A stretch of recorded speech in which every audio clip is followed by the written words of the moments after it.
like this is our ideal client. Which is a cool thought because, you know, a lot of people put a lot of content out on social media and you're like, is this doing anything?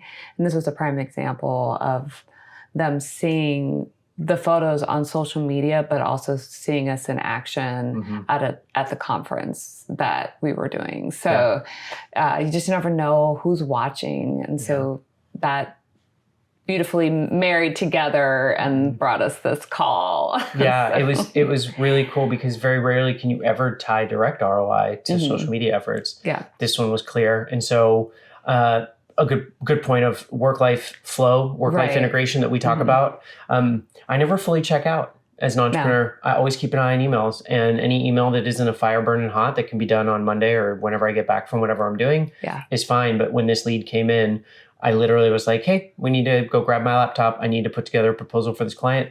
And you and Frankie hung out. I put the proposal together and sent it over because one of my favorite responses from clients that we're hoping to book is, oh my gosh, thank you so much for the quick reply. Yeah. A wedding couple pays you once. A corporate client pays you for years or even decades. It's time to leverage your creativity, knowledge, and experience in a whole new market. Hi, I'm Don. I'm Emily. And we're the Mamonies. Welcome to Hocus Pocus, the magic behind your wildly successful studio. We've spent the last 20 years building a system to dominate the corporate market, so we could exceed our clients' expectations from Dallas to destinations around the world. Now we're sharing all of our secrets with you, so you can build a life and business you truly want, doing what you really love. Okay, on with the show. Your hair is inexplicable. You want to tell the audience why? I had a gig last night, and so I have two little hair buns. Space buns? Space buns! You had space buns. And my hair was wet when I put them in the buns. And so this morning I have really great body. you got some beach hair, don't care. It is the... This is gig hair, don't care. Gig hair, don't care. So we're also tired because we stayed up way past our bedtime last night. And we were doing a walk and talk on Friday, which we customarily do. And we had something else all teed up and ready to go. And then we had this brilliant idea to make life just a little bit more hard on us because we were talking about how excited we are because today's Sunday. Yeah. Tomorrow's Monday. We leave for the airport at 6:30 in the morning to go photograph a 2.5, 3 day corporate event. Yeah. And as we were on the walk and talk, we were like, oh my gosh, we should use this as like a case study, a practical example of what we do as we're going. And then the episode that we're going to put out next week, we'll record at the end of this week saying, what did we do? What did we learn? Yeah. What do we want to change? What would we start, chop, and change? And so literally we're going to jump in and we're going to talk about a specific client, a specific sort of lead gen. Mostly, though, we're going to talk about preparation for execution. And then next week, we're going to talk about what we did. Yeah. You excited? Yes. You remember when we first got a call from this particular client? Yes, but you tell the story best. So only because we were in Granbury, Texas, which is this sleepy little Texas town on a lake, Lake Granbury. Yeah. And we were on a family vacation. Yeah. It was spring break for Frankie. I meant to look up the year, but she was probably 4 or 5. And so that would have been about 4 or 5 years ago. Yeah. And I remember getting the lead in my inbox as we were doing stuff. And I kind of was watching it, and it said basically, hey, we saw your stuff on Instagram that you do for Russell and ClickFunnels. I'm doing an event in Dallas, date and time. Yeah. We want you to do our stuff. And I was immediately like, this is our ideal client. Which is a cool thought because, you know, a lot of people put a lot of content out on social media and you're like, is this doing anything? And this was a prime example of them seeing the photos on social media, but also seeing us in action at the conference that we were doing. So you just never know who's watching. And so that beautifully married together and brought us this call. Yeah, it was really cool because very rarely can you ever tie direct ROI to social media efforts. Yeah. This one was clear. And so a good point of work-life flow, work-life integration that we talk about. I never fully check out as an entrepreneur. I always keep an eye on emails, and any email that isn't a fire burning hot that can be done on Monday or whenever I get back from whatever I'm doing is fine. But when this lead came in, I literally was like, hey, we need to go grab my laptop. I need to put together a proposal for this client. And you and Frankie hung out. I put the proposal together and sent it over, because one of my favorite responses from clients that we're hoping to book is, oh my gosh, thank you so much for the quick reply. Yeah. And I think that's because a lot of times creative entrepreneurs forget that we are an artist in service. Right. They'll start the email and then forget to send. Or I've got something going and brewing. I'll get back to that.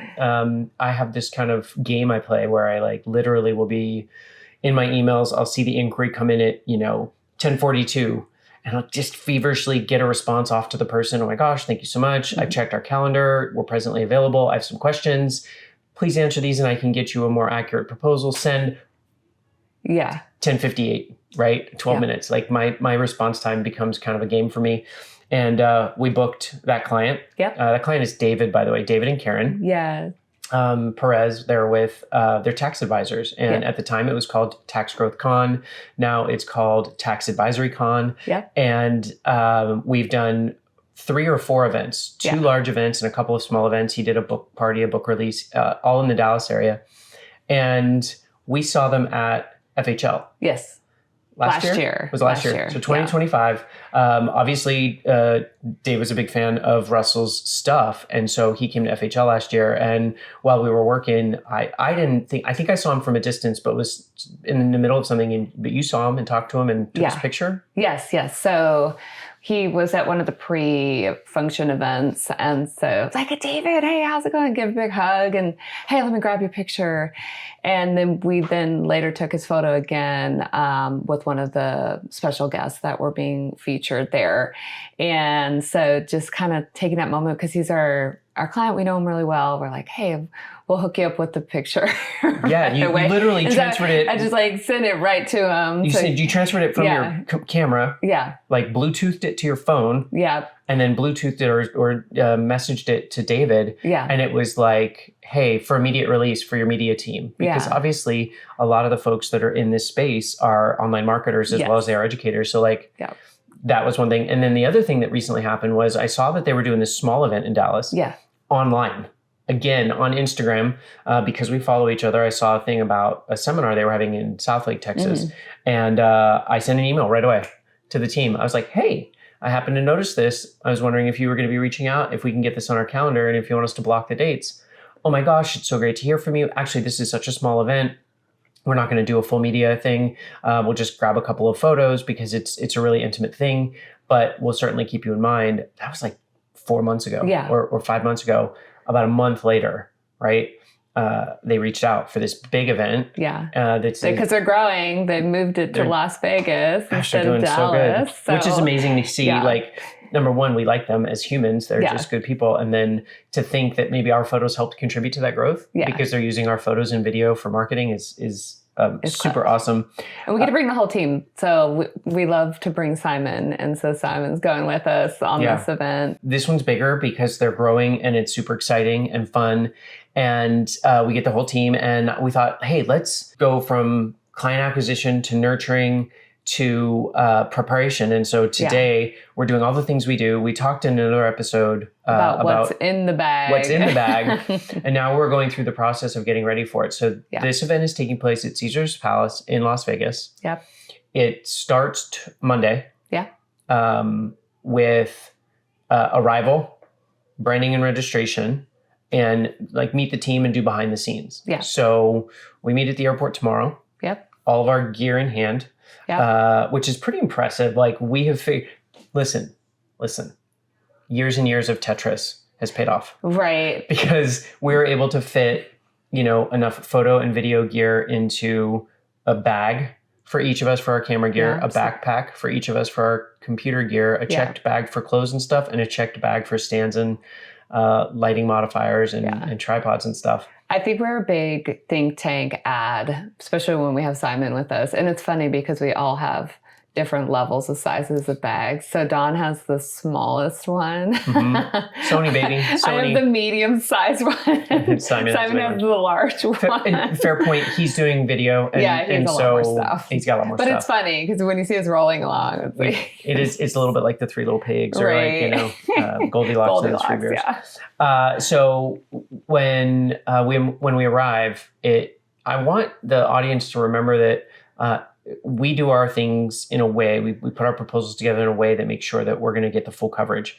And so registration's from 4 to 8, but you get to back that up till probably noon or 2 o'clock. We land at 10, get all of our things together, get to the ballroom, get the lay of the land, understand where everything is, understand how it's going to come together. And then you really want to set the scene for these types of events. So like we want David to make sure that he can then, and Karen, to go back and market this destination event. So that includes everything from either B-roll and stills of airport arrival, the strip at the right time with the right light, the hotel itself, hotel signage. And I always approach it from a guest. If I'm arriving for this event, I'm documenting it like I'm arriving as a guest so that they can tell that story. Yeah. And so I get like super wide, right? Like the whole city, the block, the building, the signage, the entry point, right? Some of the, if you've ever been to the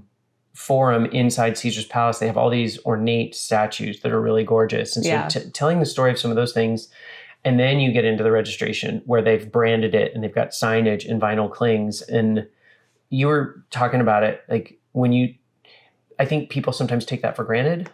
Yes, when you have a lot of sponsors and things involved, all this stuff needs to be documented and captured for them to show write-offs and all these things. So one of the first things that we do is we go in and we do branding and registration. And so anything that has any kind of something on it, we're taking a photo of it or video.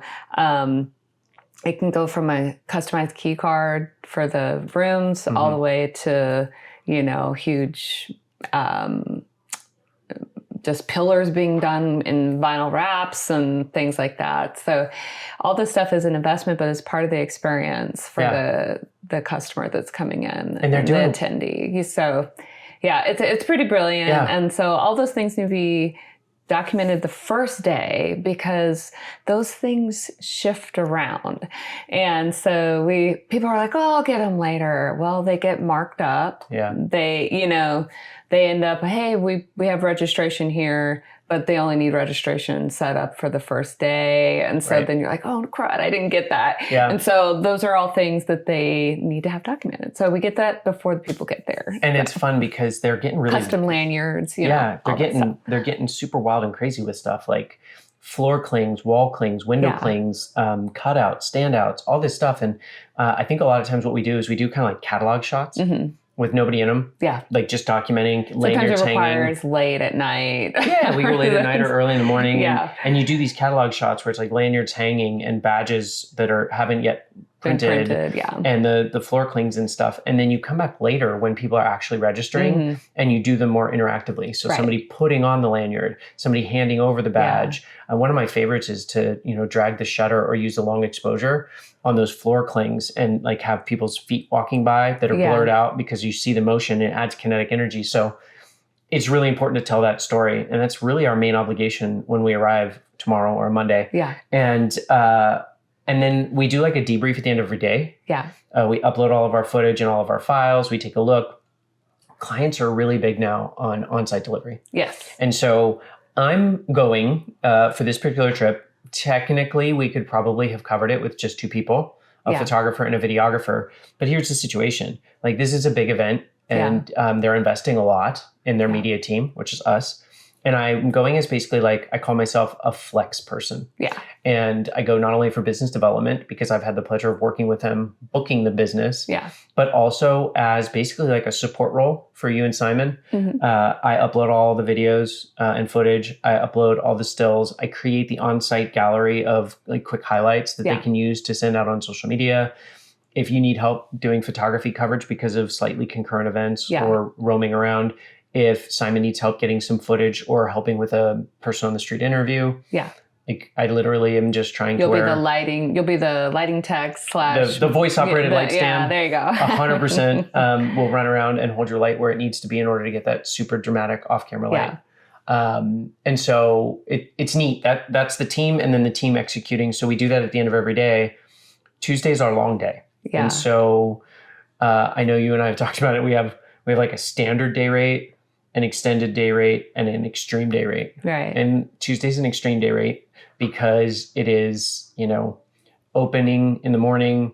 Everybody's excited. Yeah. Ballroom doors, pumped up music. Yeah. Pretty much all the way through the day with general sessions, with breakout sessions, with people in the lobby networking, and you're getting footage of all this, you're getting stills of all this. And then pretty much with these conferences, like there's at least one night where they have a big party or a dinner and an awards dinner. Yeah. This is when Don usually photographs because they're very good at directing people and photos and awards photos and stuff.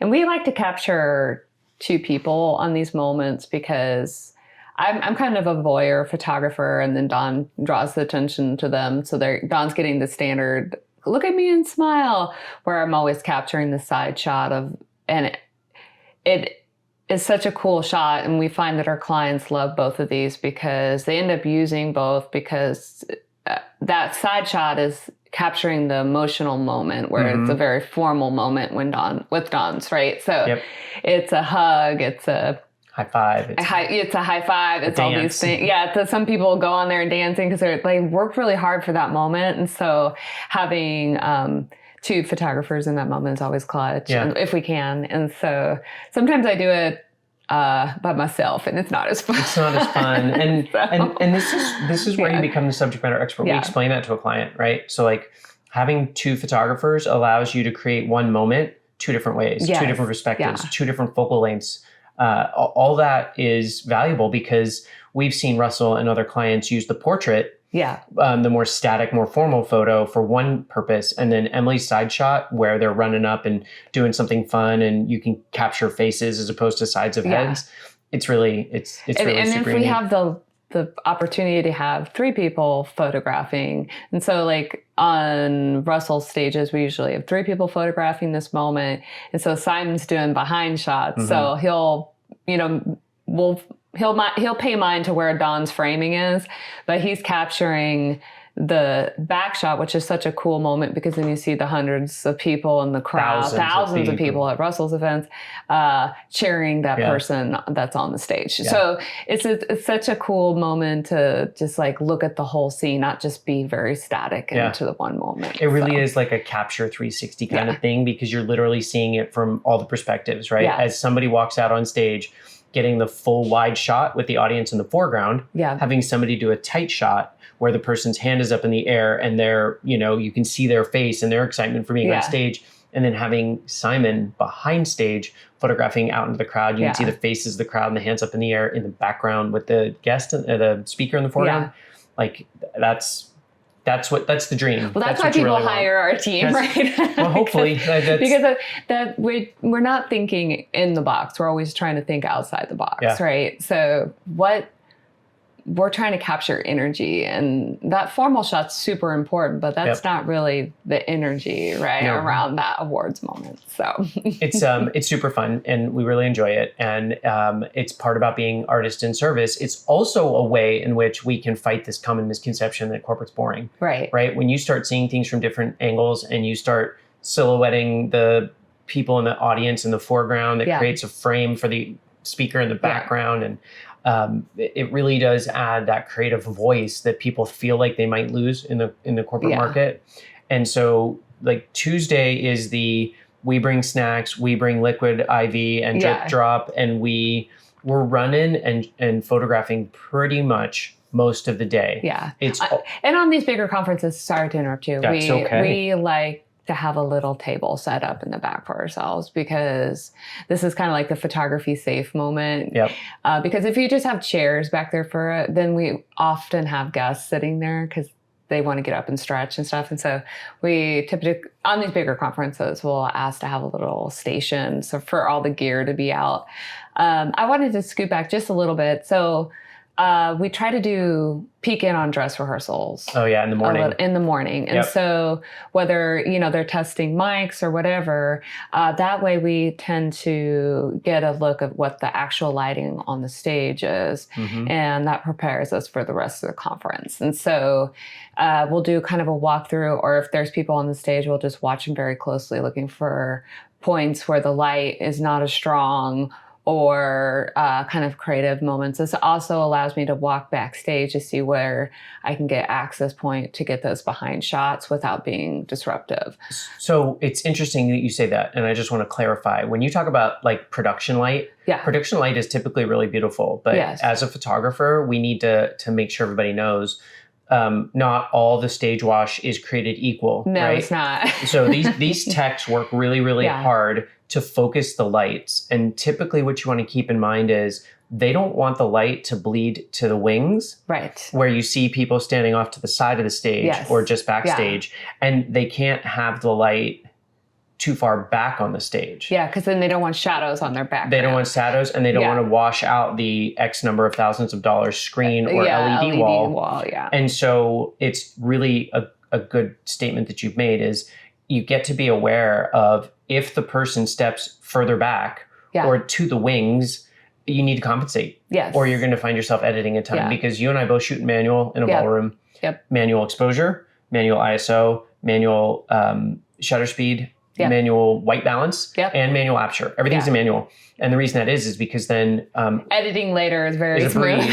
It's a breeze because other than skin tone shifts, everything should pretty much be exactly the same. Yeah. But if I know that they get to a certain point and then step over, and I can open up my aperture just a little bit to let a little more light in because I know it's a little dimmer over there. Yeah. Once again, you're capturing it in camera in a way that makes editing just infinitely easier later. Yes, and at this point, we're paying attention to, so like on Tuesday, Tuesday morning when we're in the dress rehearsal, watching people kind of warm up, we're going to know where we're going to need to spike the stage for awards photos.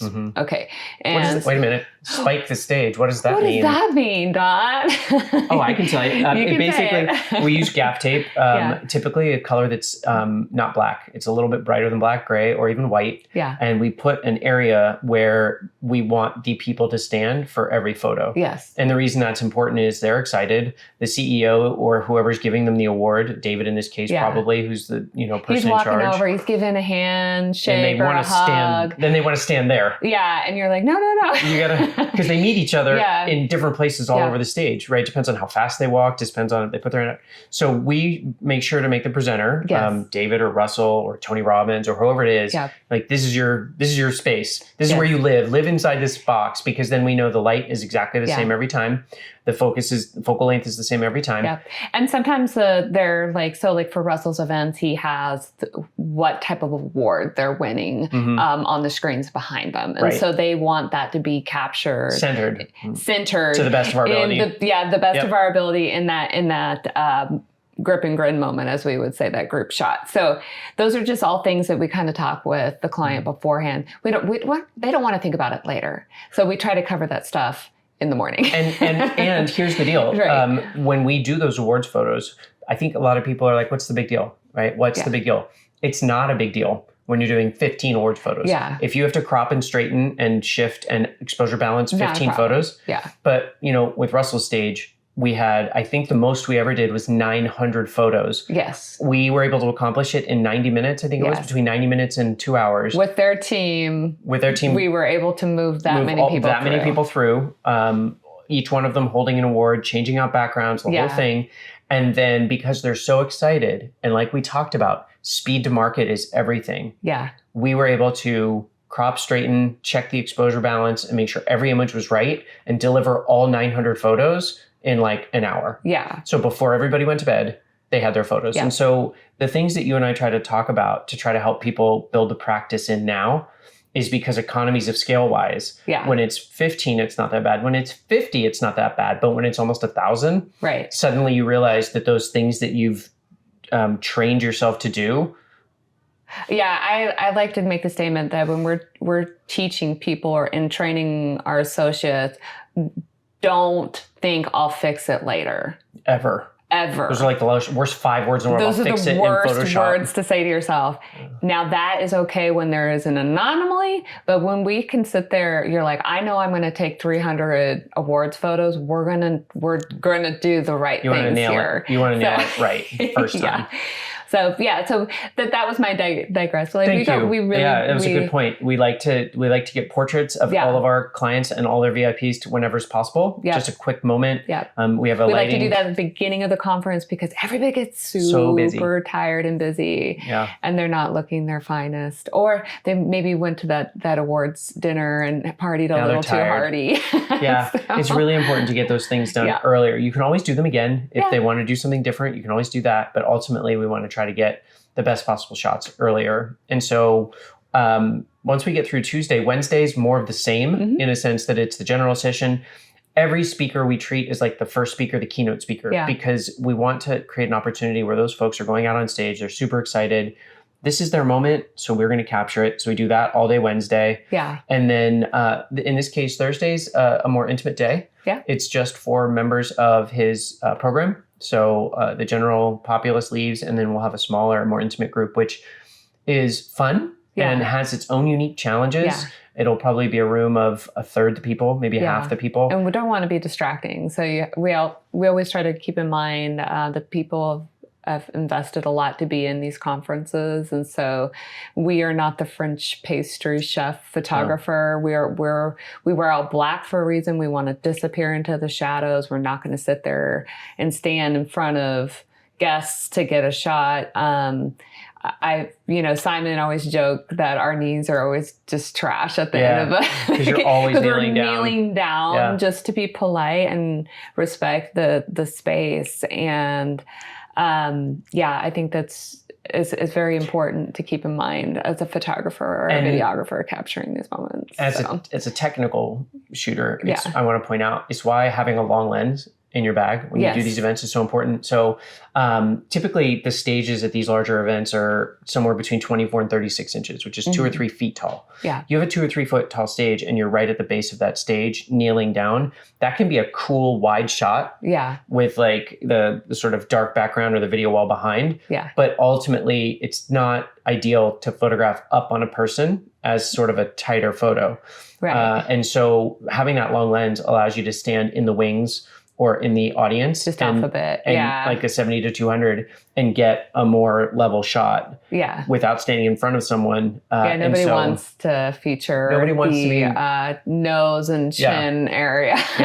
It's much more important to kind of you can do that sort of wide shot. It's cool from down by the stage's edge, but once you start doing closer up, having that long lens is critical. I like, and we've talked about this before, but I always have a carry bag on me. I don't tend to like to wear my cameras on my body. I like to be able to pull because I use hand grips. So I pull one out of my MacGyver bag. So I always carry 2 cameras with me. So one with wide lens and then one with 70 to 200 on.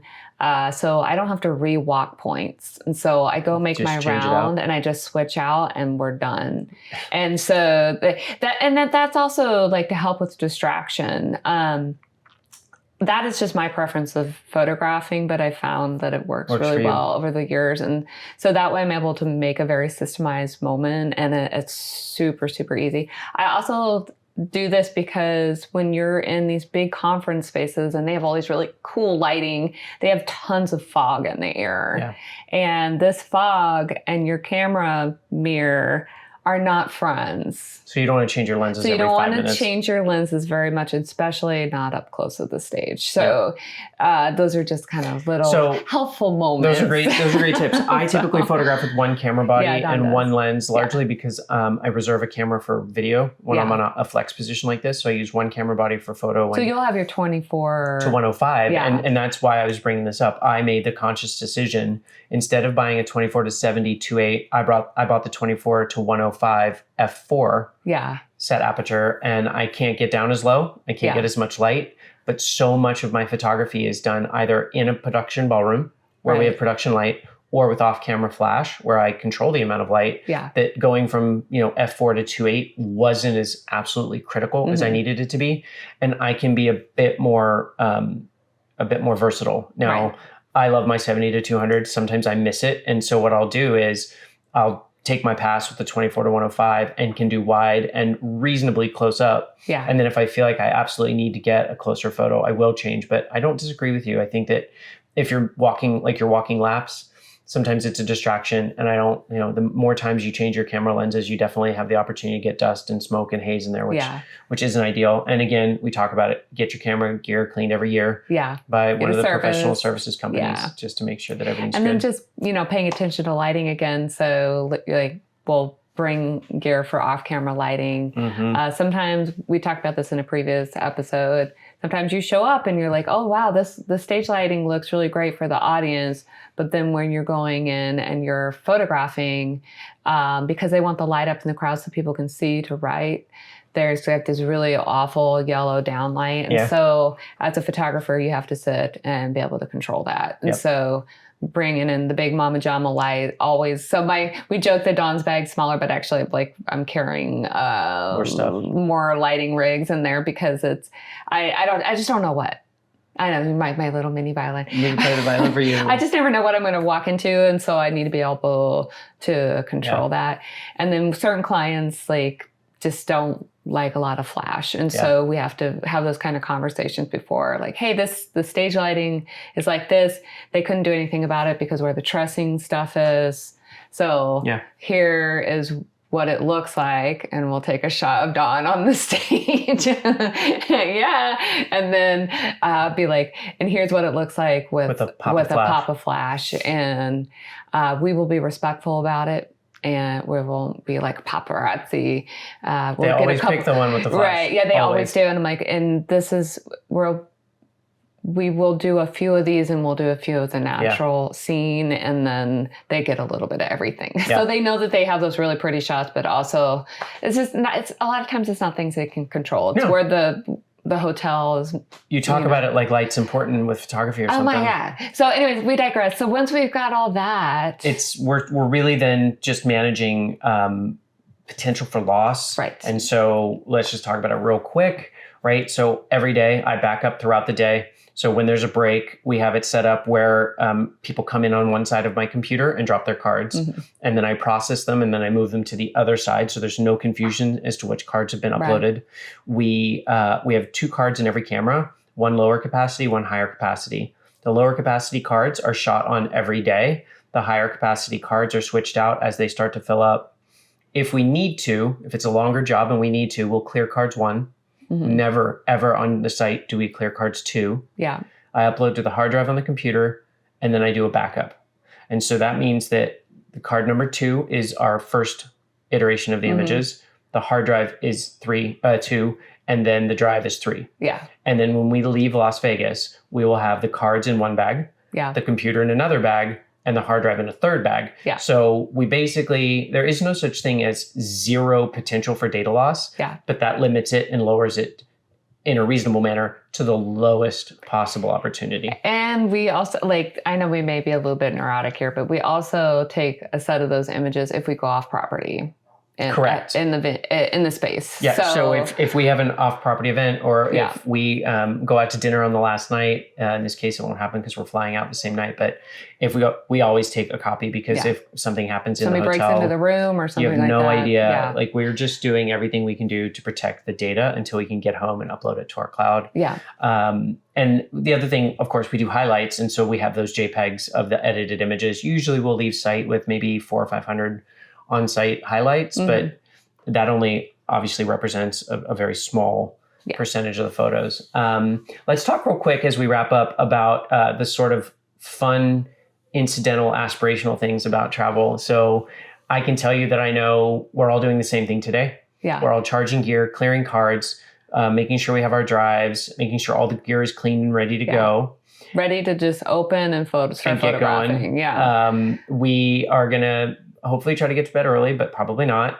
We're all going to get up early and get to the airport. We're going to immediately look for caffeine as a team. 100%. On the flight, we all sit in the same row, and I'll typically sit in the middle and open the laptop, and we'll refresh and review all the data, all the names of the clients, all of the sort of timeline things. We have the layout, so we know which ballrooms, what's happening. We have head counts.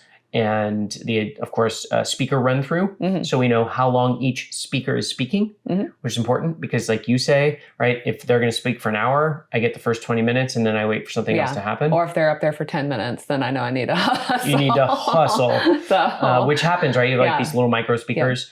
And then one of my other favorite things is doing coffee runs during the day. Right. That's my job as the flex person. Snacks. We'll get snacks. So we bought, yesterday I ran out and I bought 2 or 3 different types of power bars because we all have different tastes. I bought some turkey, beef jerky. And a handful of other things. We brought the IV stuff, like drip drop IV stuff, which is super important because we drink water, but not enough. Because we're moving. We'll put on like 20 miles in a day.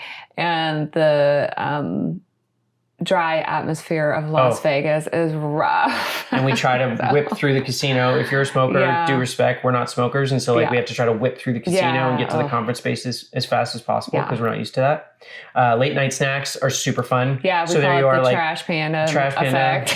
We're just like sitting around in a room or at a table and we're just kind of snacking because we haven't had enough calories that day and we're just kind of uploading and evaluating. And a lot of times, so like, we'll just touch on this. We always make sure we have snacks. It's really important because a lot of times you don't get to eat because they're like awards dinners. Like you're not eating. You need to make sure you have something beforehand because you're there photographing these moments while the other folks are eating. So, I mean, that's the way we do it. I know that there's how we choose to there's some photographers that are like, I get a hot meal and I need to eat and I need to do this and that's fine for them. But we understand that our clients have hired us to capture these moments and if that's a slight inconvenience to our nutritional intake for that day, we're going to make it work. Around it. We're going to work around it.